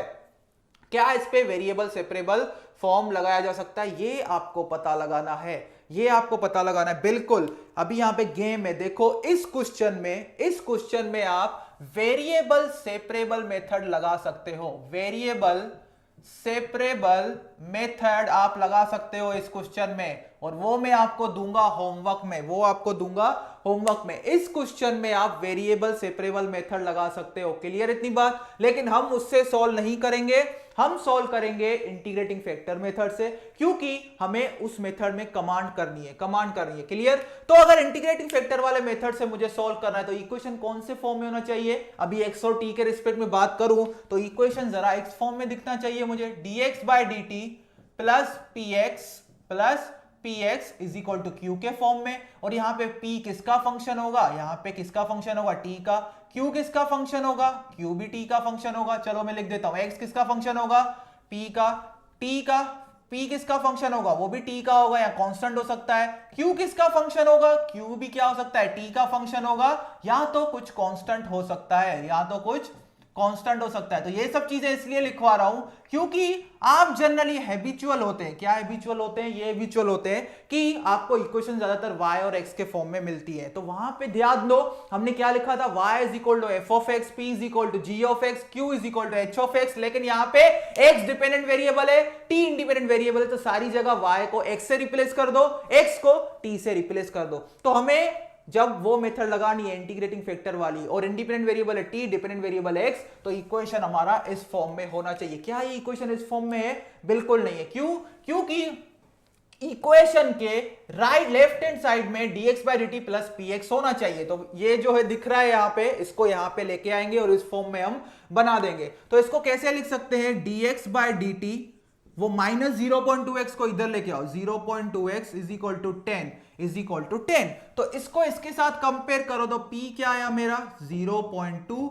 q क्या आया मेरा? 10 आया। q क्या आया मेरा? 10 आया। हमें पता है p कांस्टेंट भी हो सकता है या फंक्शन भी हो सकता है x का, और यहां पे p और q दोनों कांस्टेंट है। तो सबसे पहले हम क्या करेंगे? इंटीग्रेटिंग फैक्टर निकालेंगे। इंटीग्रेटिंग फैक्टर होगा मेरा e to the power p dx या dt? dt आएगा, e to the power p dt, क्योंकि यहां पे इंडिपेंडेंट वेरिएबल क्या है? t है। 0.2 dt, तो इसका आंसर आएगा e to the power 0.t, e to the power 0.t। तो ध्यान देना, यहां पे किसी स्टूडेंट्स को आदत होती है इसी सेम क्वेश्चन को y और x के फॉर्म में बना लेगा। ऐसा नहीं करना, एग्जाम में कंफ्यूजन क्रिएट हो सकता है। तो बिल्कुल इसी तरीके से जाएंगे। चलो इसको मैं मिटा देता हूं क्योंकि यहां पे ऑप्शंस का कुछ भी काम नहीं है। इनिशियल कंडीशन याद रखना, x of 0 is equal to 1 है, x of 0 is equal to 1 है। और इस क्वेश्चन में वेरिएबल सेपरेबल मेथड लगा सकते हैं, वो मैंने आपको बोला होमवर्क में कर लेना। ओके चलो इसको करते हैं। इंटीग्रेटिंग फैक्टर मुझे मिल गया। अभी क्या करेंगे? y नहीं लिखेंगे, y क्या था? Dependent variable. यहां पे डिपेंडेंट वेरिएबल क्या है? x है। x into e to the power 0.2t is equal to integration of q into integrating factor. q क्या है? 10 ई टू द पावर 0.2t, यहां पे क्या आएगा? dt आएगा प्लस c, dt आएगा प्लस c। तो इसको हम सोल्व करें सिंपली तो क्या आएगा? x into e to the power 0.2t, x into e to the power 0.2t, और इंटीग्रेशन का राइट हैंड साइड वाला पार्ट अगर हम सोल्व करेंगे तो क्या आएगा? 10 divide by 0.2 into e to the power 0.2t plus आ गया हमारा c, और 10 बाय 0.2 क्या होगा? 50 into e to the power 0.2t और यहां पे क्या है x into e to the power 0.2t और ये आ गया प्लस c। ये क्या आ गया प्लस c और हमें एक कंडीशन दी गई है x of 0 is equal to 1। इसका मतलब क्या है, जो हमारा फाइनल सॉल्यूशन निकला ये वाला, इसमें अगर t इक्वल टू 0 रखेंगे तो x क्या होना चाहिए 1 होना चाहिए। x क्या होना चाहिए 1 होना चाहिए। तो अगर x 1 है मेरा, यहां पे देखो तो t हम क्या रख रहे हैं 0 रख रहे हैं, t रख रहे हैं 0। ध्यान से इस क्वेश्चन को समझो, बहुत ही सिंपली ये क्वेश्चन सॉल्व हो जाएगा। प्लस c, तो c 1 into e to the power 0 1 is equal to 50 into e to the power 0 50, तो c मेरा आएगा 1 minus 50 is equal to minus 49 is equal to minus 49। तो ये मेरा था जनरल सॉल्यूशन। अगर हम यहां पे c की वैल्यू सब्स्टिट्यूट कर देंगे तो हमें क्या मिल जाएगा पर्टिकुलर सॉल्यूशन। क्या मिल जाएगा पर्टिकुलर सॉल्यूशन। तो सॉल्यूशन क्या मिला x into e to the power 0.2t is equal to 50 into e to the power 0.2t और c मेरा क्या है माइनस 49। लेकिन जो ऑप्शंस थे वो इस फॉर्म में नहीं थे। ऑप्शन का जो सॉल्यूशन था वहां पे हमें सिर्फ x को अकेला करना है, x का फंक्शन होना चाहिए कंप्लीट t के फॉर्म में। तो सिंपली क्या कर देंगे, जो x के यहां पे मल्टीप्लीकेशन में e to the power 0.2t उसको हम जो राइट हैंड साइड के पे टर्म है उसके डिनोमिनेटर में लेके जाएंगे। तो डिनोमिनेटर में अगर लेके जाएंगे तो क्या होगा 50 minus 49 e to the power minus 0.2t। तो ये हमारा हो गया कंप्लीट सॉल्यूशन। ये हमारा क्या हो गया कंप्लीट सॉल्यूशन हो गया। क्लियर इतनी बात, यहां तक सबको क्लियर हो गया इसका सॉल्यूशन। ओके, इसका पता नहीं कौन सा ऑप्शन करेक्ट था, सी या डी, दोनों में से कोई एक ऑप्शन करेक्ट होगा जो कि मैंने लिखा था। बिल्कुल, तो बिल्कुल देखो यहां पे ये वाला क्वेश्चन आपको क्लियर हो गया। तो इस टाइप से क्वेश्चन के, इस टाइप के क्वेश्चंस आपको कैसे सॉल्व करना है आइडिया आ गया पूरा। ओके, इस टाइप के क्वेश्चंस आपको कैसे सॉल्व करना है आइडिया आ गया, कंप्लीट आइडिया। हाँ, सी था या डी था, जो भी ऑप्शंस लिखे थे, क्योंकि ऑप्शन का जो ऑर्डर मेरे पास था उससे अलग मैंने लिख दिया था। तो फटाफट कमेंट करो इस क्वेश्चन में किसी को कुछ डाउट है। अभी भी अगर किसी को कुछ डाउट है तो कमेंट करो, नहीं तो हम फिर आगे प्रोसीड करेंगे। फिर एक नया तरीका और सीखेंगे डिफरेंशियल इक्वेशन को सोल्व करने का, जहां पे हमें जो वेरिएबल सेपरेबल मेथड था वो भी काम नहीं आएगा और हम डिफरेंशियल इक्वेशन को इस फॉर्म में भी नहीं लिख पाएंगे। तो उस केस में हम क्या करेंगे वो हम सीखने वाले हैं। ओके, क्लियर क्लियर, सब क्लियर हो रहा है, सब क्लियर हो रहा है। यहां तक सब अंधेरा, रोशनी आ गई है यहां तक, मतलब ये सब मेथड तो आपको क्लियर हो गया कैसे हमें सॉल्व करना है चीजों को, कैसे। No doubt, okay no doubt. चलो चलो नो डाउट। तो अभी हम सीखेंगे एक तीसरा तरीका। पहले हमने सीखा, हाँ एक बात याद रखना, इसको वेरिएबल सेपरेबल से करके देखना, ये सॉल्व हो जाएगा। फिर हमने देखा दूसरा तरीका, अगर वेरिएबल सेपरेबल कहीं पे काम नहीं आता और डिफरेंशियल इक्वेशन इस फॉर्म का है तो हम इंटीग्रेटिंग फैक्टर मेथड से हम उसको सॉल्व कर सकते हैं। फिर अभी आते हैं तीसरा तरीका, जहां पे ना वेरिएबल सेपरेबल मेथड लगा सक रहे हैं, नहीं लगेगा, नहीं लगा सकते। फिर या तो ये वाला मेथड भी हम नहीं लगा सकते, जो कि क्या है linear differential equation of first order and first degree, और वहां पे देखोगे लीनियर इक्वेशन तो है ही नहीं, तो ये वाला तो मेथड वहां पे लग ही नहीं पाएगा। तो चलो हम देखते हैं, यहां पे उस एग्जांपल से थ्रू ही हम जाएंगे। बिल्कुल, लेकिन यहां पे ध्यान दो, एक चीज मैं आपको बता देता हूं सिंपल, यहां पे सिंपल थोड़ा मैं यहां पे आपको बेसिक कॉन्सेप्ट बता देता हूं उस चीज का। तो चलो हम सारी चीजों को मिटा देते हैं और ये हमारे सेशन का लास्ट टॉपिक है आज का, और उसका एक एग्जांपल करेंगे, जो कि एग्जांपल आपको असाइनमेंट में दिया गया था, उसको हम सॉल्व करेंगे, जो कि स्टूडेंट्स ने ग्रुप में डाला था। तो यहां पे हम किसकी बात कर रहे हैं, first order and first degree के डिफरेंशियल इक्वेशन की। उसमें हम देख रहे हैं homogeneous differential equation, homogeneous differential equation का फॉर्म देख रहे हैं of degree and order one, of degree and order one. तो अगर किसी डिफरेंशियल इक्वेशन को अगर हम इस फॉर्म में लिख सकते हैं, dy by dx is equal to f of xy, इसका मतलब क्या है, अगर हम किसी भी डिफरेंशियल इक्वेशन को इस फॉर्म में लिख सक रहे हैं, कैसे लिख सकते हैं, कैसे, एक साइड dy by dx आ गया इज इक्वल टू एक साइड एक पूरा कंप्लीट फंक्शन को हमने अलग कर दिया, और फंक्शन किसका है, दो वेरिएबल्स का, x and y, x independent variable है और y डिपेंडेंट वेरिएबल है। तो अगर ध्यान देना, तो अगर ये जो फंक्शन है f of x, y, अगर ये होमोजीनियस फंक्शन है, अगर ये क्या है, होमोजीनियस फंक्शन, तो उस केस में हम बोलेंगे ये क्या है, homogeneous differential equation of order and degree 1। अगर ये फंक्शन होमोजीनियस है तो ही हम बोलेंगे। अभी फंक्शन होमोजीनियस है कि नहीं है वो कैसे पता चलेगा, उसका आइडिया देखो। लेटेस्ट से मेरे पास एक फंक्शन है दो वेरिएबल का, f x comma y is equal to क्या है वो देखो, x square plus y square, x square plus y square. मेरे पास ये एक फंक्शन है जिसमें दो वेरिएबल मुझे दिख रहे हैं, मल्टी वेरिएबल फंक्शन है, सिंगल वेरिएबल फंक्शन नहीं है। अभी मुझे चेक करना है, ये चीजें कैलकुलस का पार्ट है, लेकिन जितनी हमें जरूरत है वो हम यहाँ पे सीखेंगे, क्योंकि वैसे तो डिफरेंशियल इक्वेशन कैलकुलस के बाद ही पढ़ाया जा सकता है, लेकिन पढ़ाया जाता है जनरली, लेकिन क्योंकि कैलकुलस बहुत लंबा है तो हम चाह रहे हैं आपके छोटे छोटे चैप्टर जल्दी कवर हो जाए, क्योंकि आपका कैलकुलस बड़े ही लंबा हो। लेकिन आप देखोगे मैथ्स का जो डिवीजन है मार्क्स का वो ऑलमोस्ट सारे चैप्टर से इक्वल, ये 2-2 मार्क का सब चैप्टर से वो उठाते हैं। तो हाँ, कैलकुलस से हो सकता है 1 मार्क का ज्यादा आ जाए और कुछ फर्क नहीं पड़ेगा। तो स्मार्टली हमें जाना है। स्मार्टली कैसे, कैलकुलस में इतने सारे मैं टॉपिक करूंगा 3 मार्क, और डिफरेंशियल इक्वेशन सीख लिया या कॉम्प्लेक्स एनालिसिस सीख लिया 4-5 दिन में, वहां से 2-2 मार्क आपके पक्के, कॉम्प्लेक्स से 3 मार्क भी आ सकते हैं। क्लियर इतनी बात। तो f of x y is equal to x square plus y square, ये फंक्शन होमोजीनियस है या नहीं है कैसे पता लगेगा, सिंपली क्या करो, x को tx से रिप्लेस कर दो इसमें, और y को ty से रिप्लेस कर दो। तो सिंपली मैंने क्या किया, इसी फंक्शन में x को tx से रिप्लेस किया और y को ty से रिप्लेस किया, इज इक्वल टू क्या आएगा, x की जगह tx, तो क्या होगा t square x square, y की जगह टी स्क्वायर वाई स्क्वायर, यहां से टी स्क्वायर मेरा निकला कॉमन, तो ये क्या हो गया, x square plus y square, x square plus y square, और ये क्या हो गया, f of t x comma t y.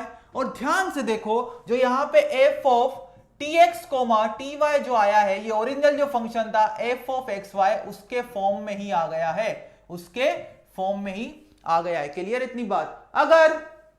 अगर f of t x comma t y अगर फंक्शन इस फॉर्म में आ रहा है, t to the power n into f of x y, तो हम इस केस में बोलेंगे ये फंक्शन क्या है, ये फंक्शन क्या है, ये फंक्शन है homogeneous function of degree n। और n कैसे डिसाइड होगा, जो t का पावर है उससे। ये वाला फंक्शन देखो, ये होमोजीनियस फंक्शन था ऑफ डिग्री 2।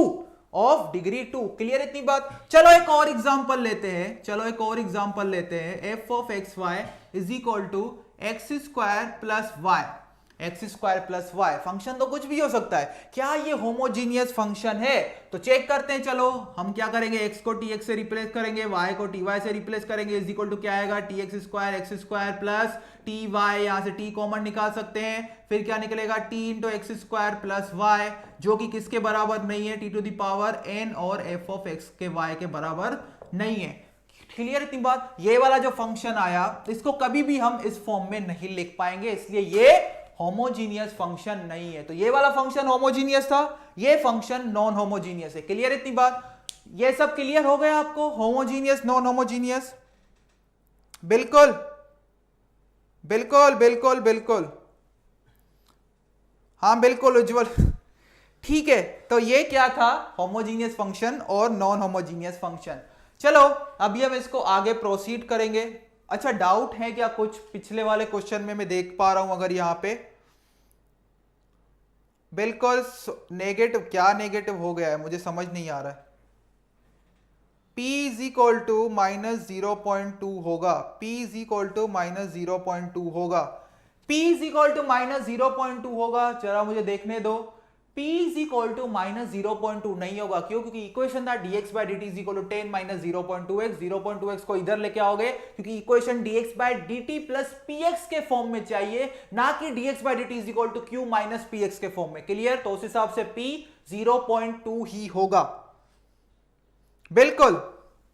चलो, तो ये अपना हो गया होमोजीनियस डिफरेंशियल इक्वेशन। तो अगर इस टाइप का डिफरेंशियल इक्वेशन आपको दिख रहा है जिसमें ये वाला फंक्शन क्या है, dy बाई dx एक तरफ, और एक तरफ दूसरा फंक्शन है जो कि फंक्शन है दो वेरिएबल का x एंड y, और वो फंक्शन क्या है, होमोजीनियस, वो फंक्शन क्या है, होमोजीनियस फंक्शन। तो इस ओवरऑल डिफरेंशियल इक्वेशन को क्या बोलेंगे, homogeneous differential equation of degree and order 1। Clear इतनी बात। चलो, तो अभी यहां पे अगर ऐसे फंक्शन, अगर ऐसा डिफरेंशियल इक्वेशन बन रहा है तो उसमें हम सब्स्टिट्यूशन यूज करते हैं। y is equal to v x, y is equal to v x, क्योंकि अगर इस टाइप का डिफरेंशियल इक्वेशन होगा तो हम ना तो वेरिएबल सेपरेबल फॉर्म लगा सकते हैं, ना तो हम क्या कर पाते हैं, ना तो हम लगा पाते हैं वो वाला क्या, कौन सा form, linear differential equation of first order and first degree. तो उसको हम क्या करते हैं, ये सब्स्टिट्यूशन यूज करते हैं, y is equal to v x. ये सब्स्टिट्यूशन यूज करने के बाद ये वाला जो डिफरेंशियल इक्वेशन है ये आ जाता है आपका कौन से फॉर्म में, ये आपका आ जाता है वेरिएबल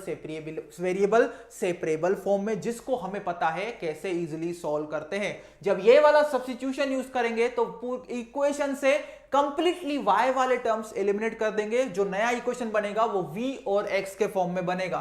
तो y is equal to v x, जहां जहां y हो वहां vx, एग्जांपल के थ्रू हम करेंगे, एक एग्जांपल लेंगे जो कि असाइनमेंट में आपसे सॉल्व नहीं हो रहा था। y is equal to v x, इस टाइप का इक्वेशन होगा, y एग्जांपल से ज्यादा क्लियर होगा। y is equal to v x हम रख देंगे, क्या रख देंगे, y is equal to v x. तो सारी जगह जहां y दिख रहा है वहां हम क्या रख देंगे, vx रख देंगे, और जहां dy by dx दिख रहा है उसका यहां से हम डेरिवेशन करेंगे।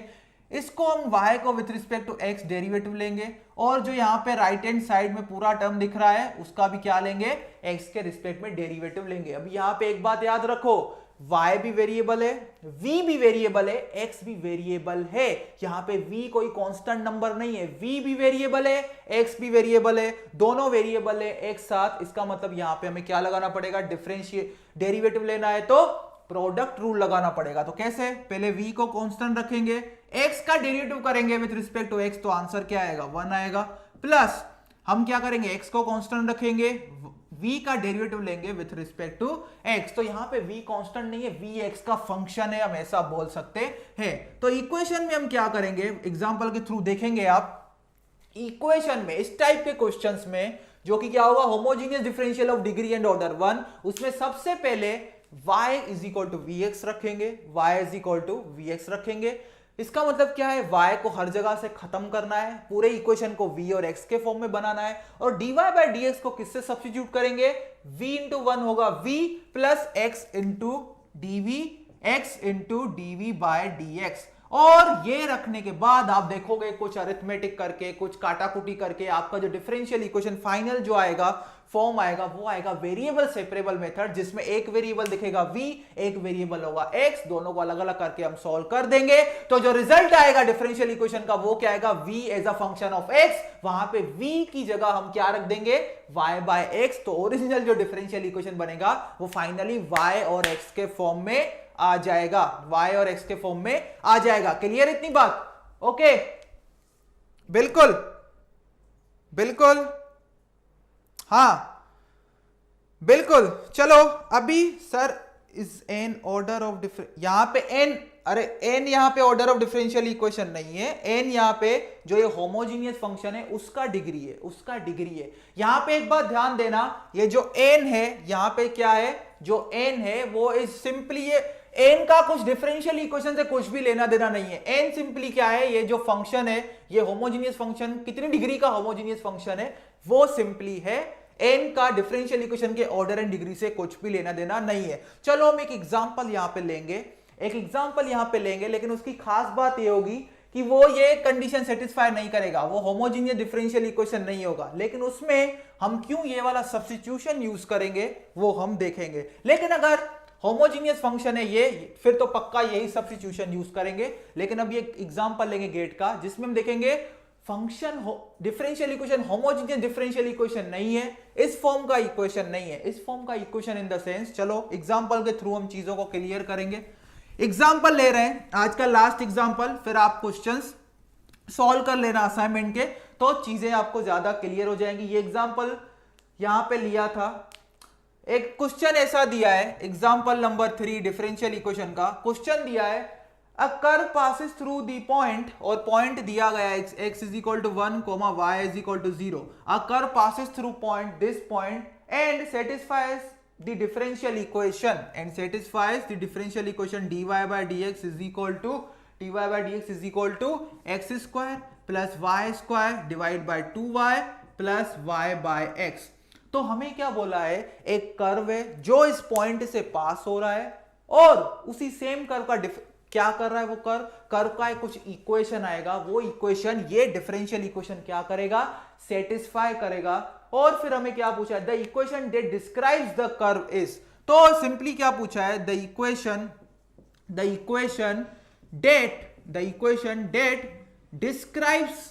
that describes the curve is simply देखो क्या है, बस चीजें घुमा घुमा के पूछने वाली बात है। सिंपली क्या है, इसने पूछा है y निकालो जो कि फंक्शन होगा x का, वो जो y होगा फंक्शन x का वो कुछ कर्व रिप्रेजेंट करेगा, वो किसी कर्व का इक्वेशन होगा, और वो कर्व अगर इस पॉइंट से पास हो रहा है मतलब वो जो फाइनल सॉल्यूशन आएगा वो ये वाला पॉइंट सेटिस्फाई करेगा। ये इनडायरेक्टली हमें क्या दिया गया है, इनिशियल कंडीशन दिया गया है आर्बिट्ररी कांस्टेंट को फाइंड करने के लिए। तो सिंपली अभी यहां पे ध्यान देना, इस क्वेश्चन में ध्यान देना, ये क्वेश्चन देखते ही आप खुश हो जाओगे कि देखो ये तो इसी फॉर्म में क्वेश्चन। अच्छा पहला यहां पे देखो कैसे जाना है, पहला अप्रोच हम क्या सोचेंगे, क्या वेरिएबल सेपरेबल मेथड लगाया जा सकता है, बिल्कुल नहीं लगाया जा सकता। ये जिस फॉर्म में दिया गया है आप y और x को कभी भी अलग नहीं कर पाओगे। दूसरा तरीका क्या हो सकता है, क्या इसको dy by dx plus py is equal to q वाले फॉर्म में बनाया जा सकता है, वो तो बिल्कुल तरीका दिमाग से ही निकाल दो, क्योंकि वो लीनियर डिफरेंशियल इक्वेशन सॉल्व करने के लिए होता है। यहां पे दिख रहा है वाई स्क्वायर, इसका मतलब ये नॉन लीनियर डिफरेंशियल इक्वेशन है, वो वाला मेथड तो लगेगा ही नहीं। तो और क्या कर सकते हैं, फिर आएगा आपके दिमाग में, चलो ये डिफरेंशियल इक्वेशन इस फॉर्म में तो है ही, dy by dx एक अलग साइड पे है, और राइट हैंड साइड में पूरा एक फंक्शन है जो कि क्या है, x और y दो वेरिएबल्स का फंक्शन है। फिर हमने एक सब्स्टिट्यूशन देखा y is equal to vx, लेकिन फिर स्टूडेंट को ये क्लिक करेगा, सर ये वाला फंक्शन लेकिन होमोजीनियस नहीं है, ये वाला फंक्शन होमोजीनियस नहीं है। ध्यान देना, ये वाला फंक्शन होमोजीनियस नहीं है। देखो एफ ऑफ एक्स वाई क्या है, x square plus y square divide by 2y plus y x plus y divide by x. अगर इसको लिखोगे f of t x comma t y is equal to क्या होगा, टी स्क्वायर ऊपर common आएगा, अंदर आएगा x square plus y square divide by नीचे क्या आएगा 2ty प्लस वाई की जगह लिखेंगे वाई टी, एक्स की जगह एक्स टी कैंसिल, वापस आ गए वाई बाय एक्स, यहाँ पे एक टी कैंसिल हो गया, क्या बचा t into x square plus y square divide by 2y plus y by x. इसको कभी भी हम इस फॉर्म में नहीं लिख पाएंगे, इस फॉर्म में कभी भी हम नहीं लिख पाएंगे, आप देख लो नहीं लिख पाएंगे, इसलिए ये जो फंक्शन है वो होमोजीनियस नहीं है। तो इसका क्या मतलब है, क्या हम ये वाला सब्स्टिट्यूशन यूज नहीं कर सकते, ये वाला सब्स्टिट्यूशन हम फिर भी यूज कर सकते हैं। अभी ध्यान देना मतलब क्वेश्चन में आइडिया कैसे आना चाहिए, अगर ये वाली कंडीशन सेटिस्फाई हो जाती कि ये होमोजीनियस फंक्शन है तो आंख बंद करके ये वाला सब्स्टिट्यूशन हम यूज कर लेते। लेकिन दूसरा तरीका, अभी कैसे हम चीजों को क्वेश्चन के थ्रू जज कर पाएंगे, मुझे क्या दिखा, मुझे ये दिखा इस इक्वेशन में सिंपली देखो हम y बाय एक्स को क्या लिख सकते हैं, v लिख सकते हैं, y बाय एक्स को v लिख सकते हैं। तो मुझे क्या दिखा, मुझे इक्वेशन में एक चीज दिखी कि यहां पे बहुत सारे राइट हैंड साइड में बहुत सारे टर्म्स क्या है, y बाय एक्स वाले टर्म्स हैं, तो हम सिंपली उनको एक टर्म से रिप्लेस कर सकते हैं v से, अगर हम ये वाला सब्स्टिट्यूशन यूज करेंगे। क्यों, क्योंकि इसको भी अगर क्या करोगे, पार्शियल फ्रैक्शन ले लोगे, एक फ्रैक्शन को एक से ज्यादा फ्रैक्शन में अगर ब्रेक कर दोगे तो इधर भी कौन से टर्म बनेंगे, x बाय वाई वाला टर्म बन रहा है, इधर भी एक x बाय वाई वाला टर्म बन रहा है। तो सिंपल x बाय वाई वाले टर्म्स को हम सिंपल एक वेरिएबल से सब्स्टिट्यूट करके इक्वेशन को इजीली सॉल्व कर सकते हैं, और कोई तरीका हमारे पास नहीं है। क्लियर इतनी बात, तो आप एग्जांपल के थ्रू जाओ, y by x is equal to v, simply तो मुझे बताओ dy बाय dx की जगह हम क्या रखेंगे, dy बाय dx की जगह हम रखेंगे सिंपली क्या रखेंगे, हमने पहले डिराइव किया था v plus dv by dx, v plus dv by dx। तो इस फंक्शन को मैं चेंज करूंगा ये वाला सब्स्टिट्यूशन यूज करके y is equal to vx। तो कैसे यूज करूंगा, dy बाय dx की जगह पे क्या रखूंगा, v plus dv by dx, sorry v plus dv by dx is equal to हमने क्या बोला, हमारा टारगेट क्या है, y को एलिमिनेट करना।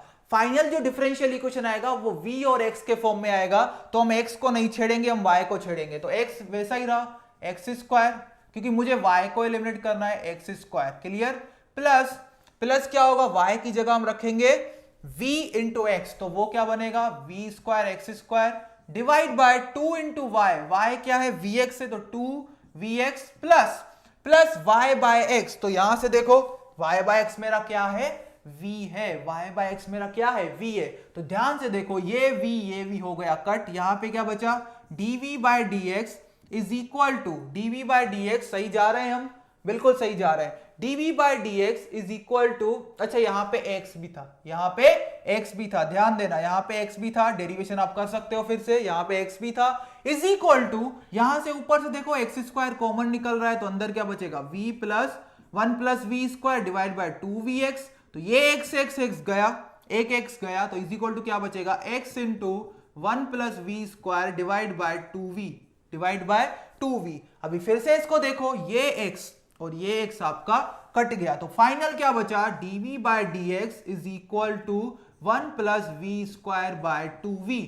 अभी ध्यान से देखो इस इक्वेशन को हम वेरिएबल सेपरेबल फॉर्म में कन्वर्ट कर सकते हैं, कैसे, v वाले टर्म एक साइड लेके आएंगे, x वाले टर्म दूसरे साइड, तो इसको क्या बनेगा 2v by 1 plus v square into dv is equal to dx, दोनों साइड क्या ले लेंगे, सिंपली इंटीग्रेशन ले लेंगे, फाइनल इसको सॉल्व करेंगे और हमारा कुछ आंसर आएगा लॉगरिदम फंक्शन के फॉर्म में। हमारा आंसर क्या आएगा, लॉगरिदम फंक्शन के फॉर्म में।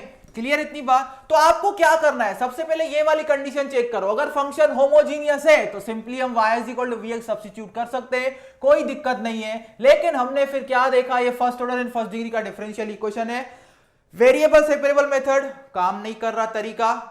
दूसरा तरीका हमारे पास क्या था, linear differential equation of first order and first degree, वो भी काम नहीं कर रहा है। तो तीसरा हमारे पास एक ही रास्ता था, क्या, y is equal to vx वाला सब्स्टिट्यूशन यूज करना। क्लियर इतनी बात। तो चलो इसको अगर आगे सॉल्व करें तो मुझे बताओ इसका आंसर क्या होगा। इसका आंसर सिंपली होगा ln natural log 1 plus v square is equal to x plus सी, आर्बिट्ररी कांस्टेंट हमारा आएगा। और हमने, क्योंकि हमें फाइनल सॉल्यूशन चाहिए, वो तो जो डिफरेंशियल इक्वेशन था वो y और x का था, हमने सिर्फ ये सब्स्टिट्यूशन यूज किया v वाला, लेकिन जो ओरिजिनल आंसर चाहिए वो किस में चाहिए, y और x के फॉर्म में चाहिए। तो हमने क्या यूज किया था substitution, y is equal to v by x, तो v की जगह क्या रखेंगे, v की जगह रखेंगे y बाय एक्स, v की जगह रखेंगे y बाय एक्स, तो ln प्लस 1 प्लस v की जगह आएगा y square by x square is equal to x plus c, is equal to x plus c. और एक और इंफॉर्मेशन मुझे दिया गया था, अगर x क्या है, सॉरी,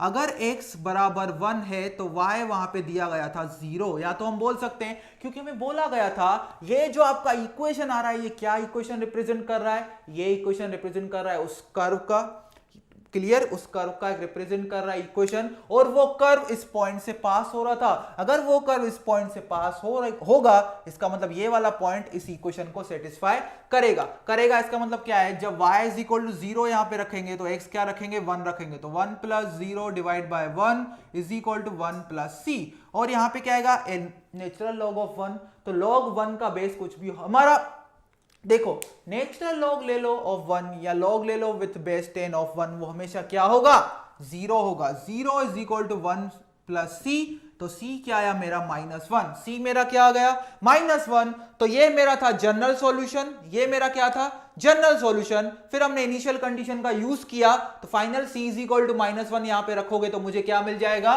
पर्टिकुलर सॉल्यूशन मुझे मिल जाएगा। क्या मिल जाएगा, पर्टिकुलर सॉल्यूशन। तो पर्टिकुलर सॉल्यूशन कैसे मिला, इस c इज इक्वल टू -1 को यहां पे सब्स्टिट्यूट कर दो, तो मेरा फाइनल आंसर आया 1 plus y square by x square is equal to x minus 1, और यही एक ऑप्शन था करेक्ट, और क्योंकि ये ऑप्शनल था, MCQ था, तो आप इनिशियल कंडीशन भी चेक कर सकते हो। लेकिन यहाँ पे गेम क्या हो गया, चारों के चारों ऑप्शन इनिशियल कंडीशन सेटिस्फाई कर रहे हैं।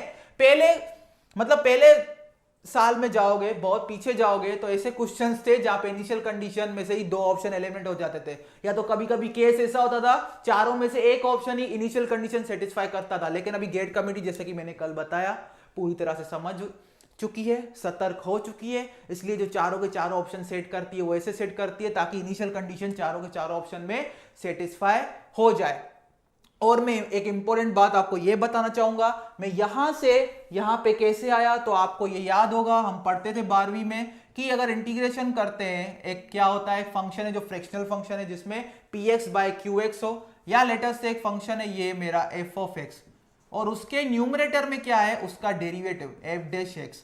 तो इसको हम क्या लिखते थे, इसका आंसर लिखते थे natural log of f of x plus c, plus क्या लिखते थे, c लिखते थे। क्लियर इतनी बात, प्लस क्या लिखते थे, c लिखते थे। और सबसे इंपॉर्टेंट बात ये है, सबसे इंपॉर्टेंट बात ये थे, क्या थी हमारी सबसे इंपॉर्टेंट बात, यहां पे मोड भी लगा रहे हैं, मॉड्यूलस भी लगाते थे, यहां पे मॉड्यूलस भी लगाते थे, यहां पे हम मॉड्यूलस नहीं लगा रहे हैं। ये हम अज्यूम करके चल रहे हैं कि ये वाला जो अंदर वाला नंबर है वो हमेशा पॉजिटिव ही आएगा। क्यों पॉजिटिव आएगा, देखो यहां पे जब ऐसे हम सॉल्व करते थे तो हम लगाते थे मॉड्यूलस, क्या लगाते थे, मॉड्यूलस लगाते थे। तो मुझे यहां भी मॉड्यूलस लगाना चाहिए था, यहां भी मॉड्यूलस लगाना चाहिए था। ध्यान देना भी, ये बहुत क्रिटिकल पॉइंट है।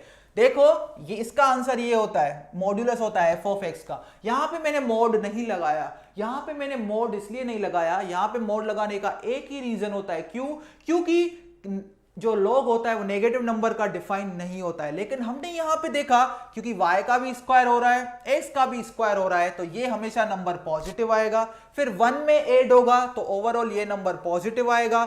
नेचुरल लॉग पॉजिटिव नंबर का डिफाइन होता है, इसलिए यहां पे अगर मोड नहीं लगाएंगे तो भी चलेगा। और गेट का जो ऑप्शन दिया गया है उसमें भी मोड नहीं है। तो आप अगर ऐसा कहीं पे भी कॉन्ट्राडिक्टरी चीजें देख रहे हो कि सर मैं 12th में पढ़ता था तो ये वाले रिजल्ट पे मोड आता था लेकिन आपने तो मोड नहीं लगाया है, तो वो इसलिए नहीं लगाते क्योंकि मोड वहां पे आप ओमिट कर सकते हो जहां पे आपको श्योरिटी हो कि ये वाले जो नंबर्स होंगे वो हमेशा पॉजिटिव ही होंगे for given range of x and y। Clear इतनी बात, ओके, बिल्कुल बिल्कुल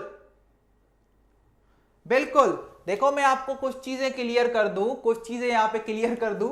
यहां पे मॉड्यूलस आता है, यहां पे मॉड्यूलस नहीं लगा रहे, तो उसका रीजन है, ऐसे मैंने अपनी मर्जी से नहीं उड़ा दिया है मॉड्यूलस, तो उसका रीजन ये है, मॉड्यूलस लगाने का एक ही रीजन होता है कि जो लॉग फंक्शन होगा वो नेगेटिव नंबर का डिफाइन नहीं होगा, तो इसलिए हम क्या लगाते हैं, वहां पे मोड लगाते हैं। लेकिन यहां पे मैंने देखा, यहां पे अगर मैं मोड लगाऊं या नहीं लगाऊं कुछ फर्क नहीं पड़ेगा, क्योंकि ये जो अंदर वाला नंबर है वो हमेशा पॉजिटिव ही होने वाला है। For given range of x, for given domain of x मुझे y के डिफरेंट वैल्यूज मिलेंगे। चलो अगर मैंने मान लिया x की वैल्यू नेगेटिव ले लेता हूं, y की वैल्यू भी नेगेटिव, कुछ नेगेटिव आ रही है, लेकिन यहां पे क्या है, स्क्वायर है, वो पॉजिटिव हो जाएगा। 1 प्लस पॉजिटिव नंबर आएगा, तो वो हमेशा अंदर वाला नंबर पॉजिटिव ही होगा, इसलिए यहां पे लॉग लगाने का जरूरत नहीं है। बिल्कुल। तो देखो आप भी, किसी ने क्वेश्चन पूछा, किसी ने क्वेश्चन, बहुत ठीक क्वेश्चन है ये, बहुत वैलिड क्वेश्चन बोल सकते हैं कि सर अगर आपको पता ये होमोजीनियस फंक्शन नहीं है, होमोजीनियस फंक्शन नहीं है, तो पता कैसे चलेगा y is equal to vx, substitution रखना है। तो सिंपल एक ट्रिक जो आपके माइंड में डायरेक्टली वहां पे रिफ्लेक्ट करेगी, ये कि जो राइट हैंड साइड वाला फंक्शन है, क्या उसमें बहुत सारे टर्म्स x बाय y या y बाय x के बन रहे हैं, x बाय y या y बाय x रेशियो के बन रहे हैं। अगर बन रहे हैं तो ये वाला सब्स्टिट्यूशन यूज करो, y is equal to v by x, sorry y is equal to vx, y is equal to vx। Clear इतनी बात। और वहां पे देखो क्या और कोई मेथड है जो लगा सकता हूं, वेरिएबल सेपरेबल नहीं लगा सकता मैं, दूसरा मेथड भी नहीं लगा सकता जो linear differential equation of first order and first degree का था। फिर मैंने बोला क्या लगा सकता हूं, तो चलो ये वाला मेथड ट्राई कर सकता हूं, ये एक दूसरा अप्रोच भी हो सकता है, ये दूसरा अप्रोच भी हो सकता है। और एग्जाम में अगर कुछ भी नहीं सूझ रहा और 4 ऑप्शन दिए गए हैं, तो अपना वो क्रॉस चेक वाला मेथड जिंदाबाद, क्रॉस चेक करेंगे हम क्रॉस चेक करेंगे कि कौन सा डिफरेंशियल इक्वेशन ये वाला कंडीशन सेटिस्फाई कर रहा है। तो समझ में आ गई सारी चीजें आपको, ओके, क्लियर क्लियर। ये गेम हो जाएगा आपका। यहां पे मैंने इसलिए लिख दिया भाई, नहीं तो तुम फिर कमेंट करते सर ये तो लोग अंदर मोड आता है, अंदर मोड आता है, कैसे भूल गए। नहीं भूल गए, यहां पे भी लगा सकते हो मोड, यहां पे भी मोड लगा सकते हो। फिर लेकिन मैंने सोचा मैं हटा देता हूं, क्यों, क्योंकि वी स्क्वायर कभी भी कोई भी नंबर हो, उसका नेगेटिव नंबर हो पॉजिटिव हो, उसका स्क्वायर तो हमेशा पॉजिटिव ही आएगा। तो इसलिए मॉड्यूलस के अंदर वाला नंबर हमेशा पॉजिटिव आने वाला है। तो आप मोड हटा दो, मोड सिंपली क्या करेगा, नेगेटिव को पॉजिटिव कर देगा, यही बस होता है उसका फंक्शन। लेकिन यहां पे फिर हमने देखा कि नेगेटिव नंबर तो आ ही नहीं रहा, तो सिंपली मोड हम हटा सकते हैं। बिल्कुल। तो ये मोड, ये देखो पूरा, मैं जब कैलकुलस पढ़ाऊंगा तो बहुत सारी चीजें आपको ऐसी बताऊंगा जो चीजें आप एक्चुअली इग्नोर करते हो लेकिन वहां पे चीजें समझनी होती है। ठीक है, चलो बिल्कुल क्लियर। ओके, तो आपको सारी चीजें क्लियर हो गई। तो आज का सेशन हम यहीं पे कंक्लूड करते हैं आज का सेशन। तो आज असाइनमेंट में जो 3-4 क्वेश्चन दिए गए थे वही आपको सोल्व करने हैं। और सबसे इंपॉर्टेंट बात, 250 डेज प्लान का, 250 डेज जो हमारा मैक्स का प्लान है वो नीचे लिंक दिया गया है, लिंक दे दिया है नीचे 250 डेज। उसमें लेक्चर नंबर आप 20 देख लेना, लेक्चर नंबर 20 आप देख लेना। आज के दिन सिर्फ लेक्चर नंबर 20 देखना, 20 मिनट का है। तो जो मैंने पढ़ाया है उसमें दूसरे एग्जांपल्स करवाए तो आपका बहुत ही इसमें जो बेसिक्स हैं और कॉन्सेप्ट हैं बहुत ही स्ट्रॉन्ग हो जाएंगे। तो आई होप यू मींस आपने यू एंजॉयड टुडेज लेक्चर। और कल की तरह मुझे आज के लेक्चर का भी पूरा फीडबैक चाहिए टेलीग्राम ग्रुप में। टेलीग्राम ग्रुप में जाके फीडबैक आपको देना पड़ेगा ताकि मुझे भी पता चले क्या मैं आपके साथ सिंक्रोनिज्म बिठा पा रहा हूं या नहीं। तो और गेट के प्रीवियस ईयर क्वेश्चन, मेरे असाइनमेंट तो आपको देता ही हूं, अगर टाइम मिले तो गेट के प्रीवियस ईयर क्वेश्चन भी सॉल्व करते जाना। ठीक है, तो कल मिलते हैं फिर से। कल बहुत ही इंपॉर्टेंट टॉपिक करने वाले हैं, higher order linear differential equation with constant coefficient का टॉपिक पढ़ने वाले हैं, जहां से गेट का क्वेश्चन आना 99% क्वेश्चन या तो ये टॉपिक से आता है या तो उस टॉपिक से आता है, और कहीं से आने का बहुत ही रेयर चांस होता है। क्लियर? तो मिलेंगे कल इसी टाइम पे शाम को 7 बजे। तब तक के लिए सबको अलविदा।